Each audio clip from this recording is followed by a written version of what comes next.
দিয়ে কি আদৌ ইসলাম কায়েম সম্ভব? এটাও আরেকটা বড় প্রশ্ন। গণতন্ত্রের যে ডেফিনিশন, আমরা জানি যে গণতন্ত্র কাকে বলা হয়, হোয়াট ইজ ডেমোক্রেসি। এর অনেক ডেফিনিশন আছে। এর সবচেয়ে জনপ্রিয় এবং সবচেয়ে প্রসিদ্ধ ডেফিনিশন যেটা আব্রাহাম লিঙ্কনের দেয়া, government of the people, by the people, for the people. তিনটা পার্ট আছে এই ডেফিনিশনের। এই তিনটা পার্টের মধ্যে একটা পার্ট গণতন্ত্র এবং ইসলাম সেম। ইসলাম যা বলে গণতন্ত্র তাই বলে, অর্থাৎ 100-র মধ্যে 33% মিল হয়ে গেল। আর একটা পার্ট আছে যেই পার্টটা ইসলাম এবং গণতন্ত্র সম্পূর্ণ ভিন্ন, পরস্পর বিরোধী, সাংঘর্ষিক বক্তব্য দেয়।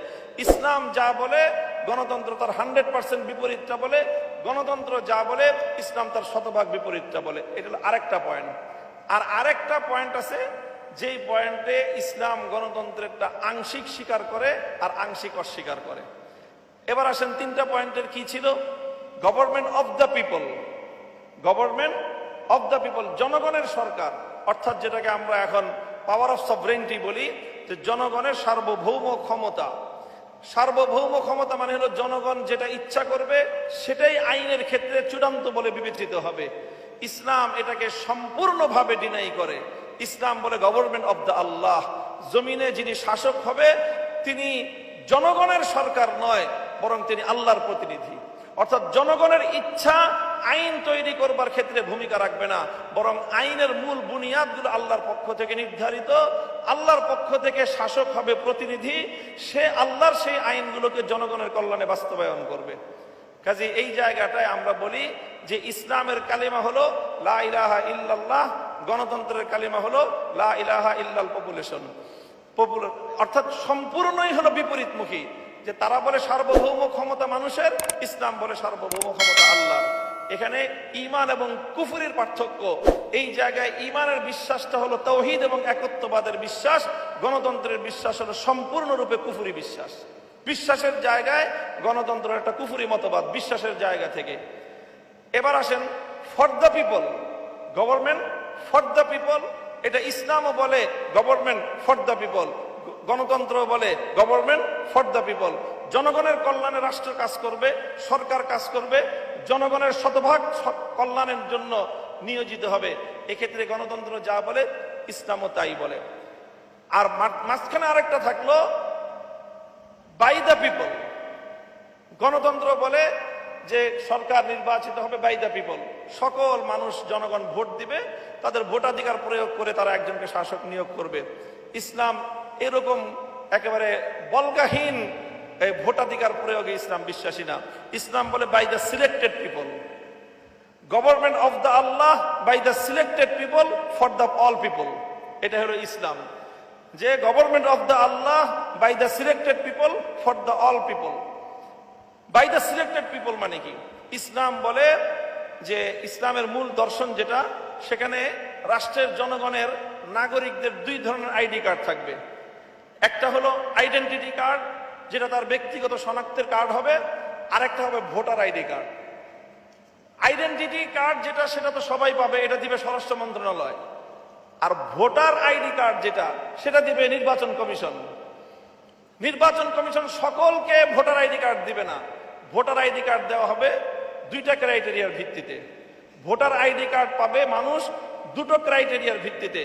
এক নম্বর ক্রাইটেরিয়া হলো যেটাকে বলা হয় আহলে রায়, অর্থাৎ জনগণের জন্য কোন ব্যক্তি উত্তম শাসক হিসেবে বিবেচিত হতে পারে, এই বিবেচনা বোধ যার মধ্যে আছে। এই বিবেচনা করার জন্য যা যা লাগে, তাকে শিক্ষিত হতে হবে, যথেষ্ট ইনফরমেশন তার কাছে থাকতে হবে, একজন ব্যক্তিকে অ্যানালাইসিস করার মতো তার ন্যূনতম যোগ্যতা থাকতে হবে। এই সব যোগ্যতা দিয়ে তার মধ্যে এতটুকু দক্ষতা এবং যোগ্যতা থাকতে হবে যে রাষ্ট্রের জন্য, জনগণের জন্য কল্যাণকর শাসক নির্বাচন করার মতো দক্ষতা, যোগ্যতা, বিচক্ষণতা তার থাকতে হবে। এটা হলো প্রথম ক্রাইটেরিয়া। দুই নম্বর ক্রাইটেরিয়া, তার মধ্যে আমানতদারি থাকতে হবে। 5 টাকা, 10 টাকা, 5,000, 10,000 অথবা কোনো ক্ষমতার অংশীদারিত্বের লোভে পড়ে সে যোগ্য ব্যক্তিকে রেখে অযোগ্য ব্যক্তিকে ভোট দিবে না, এতটুকু আমানতদারি তার থাকতে হবে। এই দুই ক্রাইটেরিয়ার ভিত্তিতে নির্বাচন কমিশন, ইলেকশন কমিশন রাষ্ট্রের মধ্যে বিভিন্ন বাছাই পর্বের মাধ্যমে ভোটার আইডি কার্ড সার্ভ করবে। যারা ভোটার আইডি কার্ড পাবে তারাই কেবলমাত্র ভোট দিবে, আর যারা ভোটার আইডি কার্ডের ক্রাইটেরিয়া টিকবে না তাদের ভোটাধিকার থাকবে না। এই জন্য আমরা বলি যে ইসলামী রাষ্ট্র দর্শন হলো, আবার বলছি, যে government of the Allah by the selected people for the all people. আর গণতন্ত্র কি বলে? যে government of the people by the people for the people. আর মূল বিশ্বাসের জায়গাটায় তাওহীদ এবং শিরকের স্পষ্ট ব্যবধান। গণতন্ত্র বিশ্বাসের দিক থেকে শতভাগ একটা শিরকি মতবাদ।